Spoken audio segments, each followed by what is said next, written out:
Entonces, esta comunidad pues se ha unido mucho en Cuba, se ha querido desligar, muchas organizaciones independientes se han querido desligar del CNC, que está dirigido por quién, por la hija del dictador que está de mando en estos momentos, Mariela Castro, y ellos se quejan mucho porque es como que quiere lavarle la cara al régimen en materia de derechos humanos de la comunidad, en materia de derechos humanos para los homosexuales, ¿verdad? Entonces, siempre va a haber alguna disyuntiva, va a haber algún problema. Ellos hacen sus campañas, las organizaciones independientes hacen sus campañas por otro lado.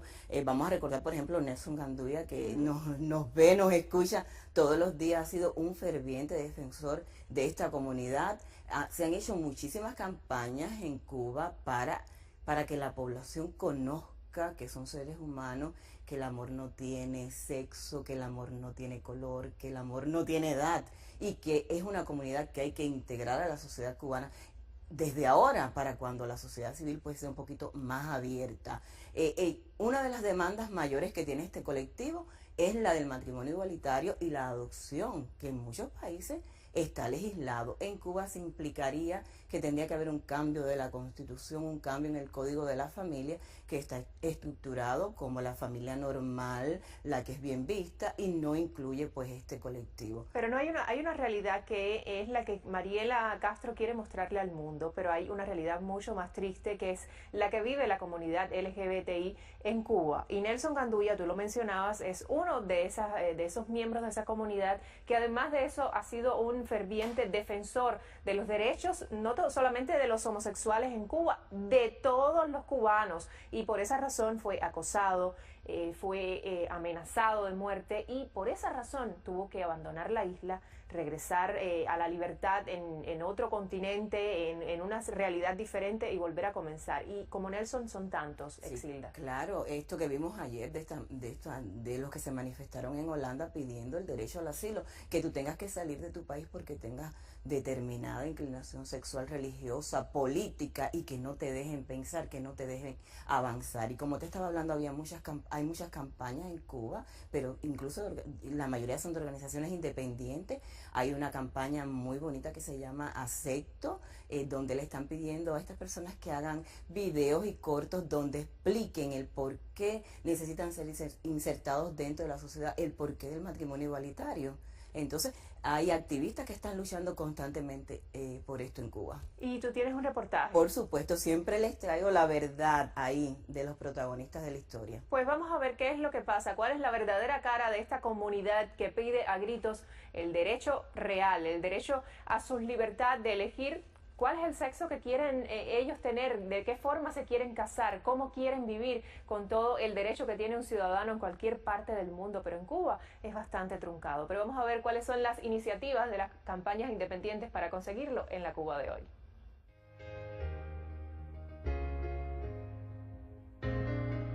Muchos activistas están a favor y concuerdan, si concuerdan en un punto sobre demandas de las personas LGBTIQ y otras personas que se identifican bajo otras etiquetas, es el tema del matrimonio entre personas del mismo género. Yo creo que crece y crece. Hay que tener conciencia como sociedad de que tenemos esos derechos y hacer uso de esos derechos.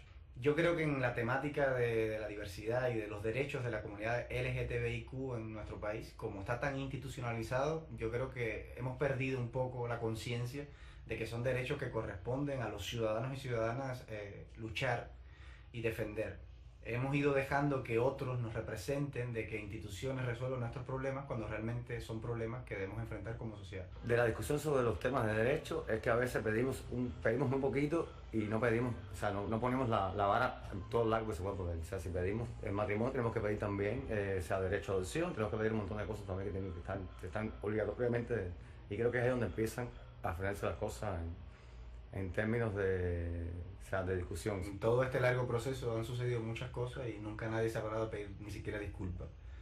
Y una de esas deudas es precisamente con la comunidad LGTBIQ cubana. Sí, todos sabemos que los años 70 sobre todo fueron terribles para las personas que tenían una orientación sexual heteronormativa, que se salían de la heteronorma. Realmente, si se quiere lograr una Cuba inclusiva, yo creo que a los ciudadanas y ciudadanos se nos deben abrir un grupo de derechos básicos que están plasmados en los tratados internacionales de los que Cuba forma parte. Todo lo que tenga que ver con derechos y el reconocimiento de la dignidad de los seres humanos siempre va a ser un paso en adelante hacia los temas de justicia, de equidad. Y en Cuba es muy necesario. Yo creo que es necesario que estas políticas, porque al final son políticas, legislaciones, pero que simplemente responden a derechos de personas, de seres humanos, son necesarios. Por supuesto que significaría un cambio importante en la conciencia social a nivel muy general, pero para eso también hace falta que exista conciencia política. Nosotros como ciudadanos no estamos haciendo uso de nuestro deber ciudadano, ¿entiendes? O sea, las leyes las escribimos todos. O sea, las leyes que rigen un país o que rigen una norma dentro de una sociedad, las escribimos todos y todos tenemos el derecho de replantearnos y sentarnos, reunir y decir, no, ¿cuántas firmas hacen falta por constitución para eso? Bueno, sentamos y revisemos este punto. Cuba tiene una historia en cuanto a relación del poder con las personas sexo, género diverso, que ha sido difícil, complicada y realmente les cuesta trabajo a muchas personas, a muchos decisores, entendernos y darse cuenta que no queda de otro, porque somos cubanos, no vamos a renunciar a vivir en este país y por lo tanto vamos a seguir apostando y luchando por una sociedad que nos incluya y que nos mire como ciudadanas y ciudadanos cubanos, iguales todos. Pero hay una realidad, yo pienso que si la revolución o si el gobierno no te incluye, no te mira, lo importante es que esas personas sepan quiénes son. Y se está consiguiendo y se está logrando que se acepten a ellos mismos, entre ellos mismos y que defiendan sus derechos, pero ya una cuestión de llegarle al gobierno es bastante difícil, Exilda, porque estamos hablando de una revolución que no ha sido para nada inclusiva, que ha sido una revolución machista, que ha sido una revolución opresora, desde el inicio incluso con su mujer, con sus niños, con todas las personas, entonces es bastante difícil que vayan a entender de forma genuina, porque te decía, Claro. hay una parte muy bonita que quieren pintar con el CNSX y Sí, Mariela Castro, claro. pero hay una realidad que es bastante diferente a lo que ellos pintan. Claro, Maite, pero fíjate, ellos están decididos a hacer esto, que eso se cumpla en algún momento, como te estoy diciendo, están recogiendo firmas por toda la isla, están pidiendo 11 puntos para que esta comunidad se pueda escuchar en la isla, están pidiendo equidad e igualdad de género, están pidiendo el matrimonio igualitario, están pidiendo la posibilidad de adopción, porque como bien dijo uno de los entrevistados en el material, ¿para cuándo van a dejar esta generación? ¿Para cuándo van a dejar sus propuestas? ¿Para cuándo van a dejar sus pedidos? Están pidiendo también un punto clave y es que tengan una imagen, que tengan presencia en los medios de comunicación, que no sea solo la cara de Mariela la que está dirigiendo esto y la que sea la única vocera, que las organizaciones independientes en la isla también puedan hablar de este tema frente a unas cámaras, poder venir a un programa ir a un programa de televisión, a un programa de radio, sin importar si son o no del CNC. Mariela, cuando les preguntaron una vez que por qué en Cuba no se aprobaba el matrimonio igualitario, dijo que no se podía repetir lo que se hacía en los otros países y que esto no iba a cambiar pues la homofobia y el odio que las personas sentían incluso hacia estos grupos. Entonces tú estás viendo que es un discurso, el mismo discurso de siempre, tratando de poner un poco de color rosa a todo y de poner todo sobre el tapete muy bonito, pero el trasfondo es bastante difícil. Bastante oscuro Y también, bastante porque oscuro. sabemos que los reprimen, que los encarcelan, Sí. que los ubican como personas que no son necesarias para la sociedad, tratan de excluirlos, de marginarlos y desafortunadamente no hay ningún tipo de protección, pero vuelvo y repito, estamos hablando de un gobierno, de un sistema de gobierno que no ampara a sus ciudadanos, que no le da valor a ningún tipo de necesidad ciudadana, entonces esperar de ellos una realidad es algo que todos deseamos con el corazón y es muy importante que se alce la voz, que se exigen derechos, pero hay que estar claro de cuál es la realidad del gobierno de Castro y cuál es la realidad del discurso falso de Mariela Castro. Por supuesto, muchos de estos activistas están dando voces diciendo que por qué hay que como que institucionalizar esto, por qué lavar la cara con la figura de la hija del actual personaje que está dirigiendo la isla, por qué hacerlo de esta manera, por qué no una persona que los entienda, que los comprenda, que sea capaz de llevar adelante todas las peticiones que hay en la isla, que son muchas de punta a cabo, están pidiendo esto, están pidiendo tener visibilidad incluso política, social, que no los discriminen. Los trans en Cuba son perseguidos constantemente. Totalmente. Cuando tienen un club donde se reúnen, pues la policía hace redadas.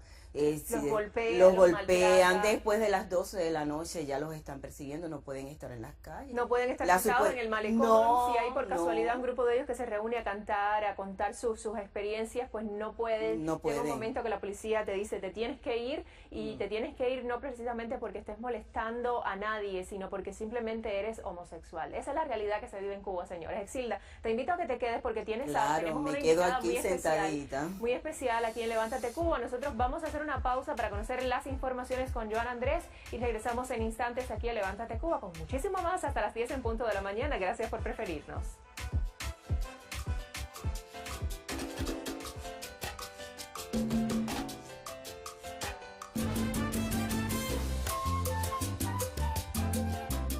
Continuamos en Levántate Cuba. Óigame, ¿qué falta nos hace un cafecito? Estamos hablando Exilda y yo. Gritos, Maite, Ay, sí, ¿verdad? por el amor de Dios, que alguien nos traiga un café porque realmente nos quedamos dormidos, pero queremos que usted se levante y es importante que se contagie con nuestra energía. Aunque no hayamos tomado café, aquí estamos al pie del cañón hasta las 10 en punto de la mañana. Y continuamos abordando el tema de los derechos de la comunidad LGBTI. Ahora damos la bienvenida a Susana Tadei. Ella es vocera de la organización Equality aquí en la Florida. Buenos días, Susana. Buenos días, Maite. Es un gusto tenerte finalmente con nosotros. Gracias. Porque hay muchas personas que están reclamando una ayuda, asesoría, y sobre todo estas personas que están, como conversaba con Exilda, estos cubanos que están en Holanda reclamando sus derechos y reclamando un estatus legal, un amparo legal. ¿Por qué? Porque han tenido que huir de la isla de Cuba porque son rechazados, porque precisamente pertenecen a esta comunidad. Sí, no, sin duda alguna. Bueno, los de Holanda es un caso muy particular, donde lamentablemente yo creo que el mayor problema legal que ellos tienen es que Cuba está considerado un sitio turístico Sí. desde el punto de vista de los ministerios en Holanda. Entonces, no es tan fácil pedir asilo como, por ejemplo, los iraquíes que le dieron asilo el año pasado, porque ellos sí demostraron que su vida corría peligro y entonces lograron cambiar su estatus y obtener la residencia. Yo pienso que ellos al final van a lograr hacer algo porque pienso que el sistema legal de Holanda funciona muy bien y aspiro y espero que pronto o le den asilo o le den otras opciones viables que no sea regresar a la isla. Por supuesto. ¿Y qué consejo les darías tú a la hora ayer los vimos que hicieron una manifestación frente al Parlamento, que exigieron que ayuda a gritos, y esto habla también de una crisis que existe en un país, que quizás hay un desconocimiento, como tú dices, ven a Cuba como algo turístico, como esa isla del Caribe fabulosa, maravillosa, a la que todo el mundo quiere viajar, pero hay una realidad bastante diferente. ¿Qué consejo, qué asesoría les darías tú a la hora de exigir pedir ayuda, de exigir derechos y pedir ayuda a este gobierno? Bueno, ellos tienen que seguir el proceso legal que se establece en las cortes, tanto en Europa como acá, y es parecido, y es que tú tienes que demostrar primero que tu vida corre peligro, o que, por ejemplo, si eres HIV positive no vas a tener acceso a medicamentos, y que regresar realmente te mandarían a un sistema donde te van a quitar derechos. Para eso introduces el caso con unos abogados y bien sea la Corte de la Haya o la Corte, digamos, local, toma la decisión basada en eso. ¿Cómo demuestras muchas cosas? Con recortes de periódicos, con artículos, buscando, por ejemplo, la historia de los campos, de los MAP y ese tipo de cosas que al final del día fueron muy dañinas. Pero ellos van a tener que seguir el consejo de, obviamente, un abogado que conozca del tema preciso y demostrar que, sin duda alguna, Cuba no es ir a Varadero a pasar un fin de semana maravilloso comiendo langosta, sino que Cuba es un país como muchos otros en Latinoamérica también, que es una sociedad machista y que la gente todavía de la comunidad gay y transgénero no tienen los derechos que deberían, no hay educación. En Cuba no existe algo tan sencillo como saber qué significan las letras LGBTQ o I. Nadie ni siquiera sabe para qué existen esas letras. Sí. Entonces, estás hablando de una isla donde la educación es cero, donde yo pienso que el CNSX y Mariela Castro no han hecho lo que deberían o lo que tanto anuncian que hacen, y eso lo van a poder demostrar. Por ejemplo, tú estabas comentando las declaraciones de Mariela Castro Claro. recientemente, hace unos meses, donde ella siempre había dicho que apoyaba el matrimonio gay y ahora está diciendo que no, que por qué copiar esas ¿Por cosas. qué copiar de otros países? Y después de 10 años de encabezar las paradas gay, ahora está diciendo que eso es un acto un poco carnavalesco y que tampoco está muy de acuerdo. Algo está pasando que está retrocediendo y quizá eso va a ser un punto importante para los muchachos Y de Exilda, Holanda. Tu organización, porque tú estás sentadita aquí y ellos están reclamando esto, tener una voz, tener una imagen en los medios de comunicación. Tu organización, explícale a los cubanos, es oficialista, está institucionalizada, la dirige el gobierno, la diriges tú, la dirige quién, cómo funciona una organización como esta. Bueno, las varias organizaciones que Sí. existen en la Florida, que las conozco bien y obviamente incluyendo la mía, que es Equality Florida, son organizaciones que se crearon con la idea de pelear legalmente por los derechos de la comunidad gay y transgénero en el estado de la Florida, porque recordemos que Estados Unidos no es un país, por supuesto. sino son 50 estados, entonces aquí la batalla era 50 veces para ganar Claro. al nivel federal. Entonces, Equality Florida, por ejemplo, fue la organización que ganó el derecho al matrimonio gay en la Florida antes de que fuera en todo el país, y ha logrado, por ejemplo, frenar enmiendas que sean en nuestra contra, ha logrado, por ejemplo, la adopción de niños por Lo parejas están gay. pidiendo a gritos en La Cuba. Florida fue el último estado en este país que aprobó la adopción de niños por parejas gay. ¿Y cómo lo consiguieron? ¿Cómo ustedes probaron ante una sociedad que estamos claros y tenemos que resaltarlo? Tampoco aquí es muy abierto y también aquí tenemos personas mucho trabajo por hacer, que hay claro. barreras Queda y hay mucho. personas con mentalidad limitada. ¿Cómo consiguieron ustedes Mira, hacer- se logran dos frentes. Primero, el frente de la educación, que todos tenemos muy claro en nuestras organizaciones que la famosa agenda gay que muchos de la extrema derecha o de la extrema cristiana nombran, es muy sencilla, es educar al público, sin duda alguna, y el segundo frente es literalmente acampando en Tallahassee para lograr los votos y hacer lobbying y convencer a nuestros representantes legales en la Corte Estatal que nosotros somos igual que todo el mundo, que amamos igual que todo el mundo, que nuestras familias son iguales a todas, que los niños criados por parejas gays son tan iguales como los heterosexuales. Eso lo demuestran todos los estudios de la Organización de Psiquiatría y de Pediatría de este país.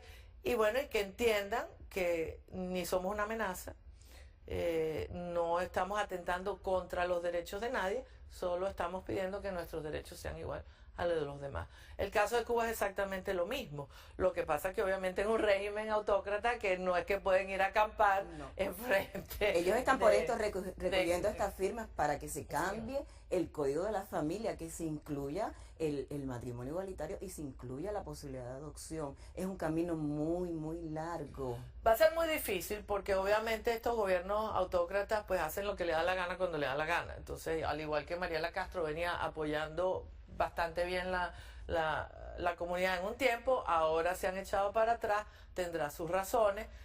Una de ellas obviamente es que yo creo que su padre fue el creador del UMAP con la intención de encerrar a las personas de la comunidad gay y transgénero allá. Entonces, yo sinceramente los admiro mucho porque debe ser muy difícil salir a la calle contra un régimen como el que hay. Si aquí es difícil, teniendo un gobierno democrático, que además lamentablemente esta administración también nos está echando para atrás ciertas cosas, porque el hecho de que el presidente de este país haya dicho que los transgéneros no pueden servir en los militares es muy grave. Es un acto y había de un paso de avance discriminación, respecto a terrible, eso. sí. Lo hubo en el pasado. Pero viene todo es por la ignorancia, porque la persona común y corriente primero no toca estos temas. Sí. Y sobre todo en la comunidad latina estos temas son muy tabú. Y una de las cosas que la mayoría de la gente se confunde, por ejemplo, es la diferencia entre orientación sexual y la orientación de género. Y hasta que uno no entienda eso, más bien uno crea un rechazo y un miedo a lo desconocido. Y muchas veces hasta reacciones de odio que tuvimos este fin de semana Sí. en la parada gay de acá. Una vez que tú entiendas lo que es la orientación sexual, que es simplemente una expresión normal del ser humano, y es quién soy yo y de quién me enamoro. Mi orientación sexual es de quién yo me enamoro, con quién quiero pasar mi vida, con quién quiero formar familia, con quién quiero tener hijos. Eso es una cosa. Y entonces, por ejemplo, si mi orientación es formar familia y casarme y amar a una persona de mi mismo sexo, pues yo soy de la comunidad gay. Si tú agarras a una persona del sexo opuesto, tú eres una persona de la comunidad heterosexual. Ahora, mi orientación de género es quién soy yo. Exacto. Y en la mayoría de los casos... Es algo que nace contigo para explicarle a las personas. Sí, la cuestión aquí más difícil de explicar es que La orientación de género es quién tú te sientes. Yo, por ejemplo, soy de la comunidad gay, pero yo me siento mujer y mi cerebro está alineado con mi cuerpo. La parte biológica que yo veo, mi cerebro la reconoce y se siente cómodo con eso. Sí. Una persona transgénero no le pasa eso. Su orientación de género es diferente. Entonces, su cerebro está en el cuerpo equivocado. Susana, esto es un tema que tendríamos que hablar porque es muy interesante también que las personas, no solamente los cubanos, sino todos los que estén viendo este programa entiendan porque hay mucho desconocimiento y eso indica o lleva a que no se les dé valor y no se les respete a las personas que eligen o que por una razón determinada eligen hacerse respetar a sí mismos, que es lo importante. Es decir, nadie va con un cartel por ahí diciendo soy esto o soy yo lo diría que otro. más que elegir hacernos respetar es que Exacto. tenemos ese derecho. Por de que supuesto, nos con todo respeten. derecho. Te agradezco muchísimo, hacemos una brevísima pausa y seguimos con muchísimo más aquí en Levántate Cuba hasta las 10 en punto de la mañana.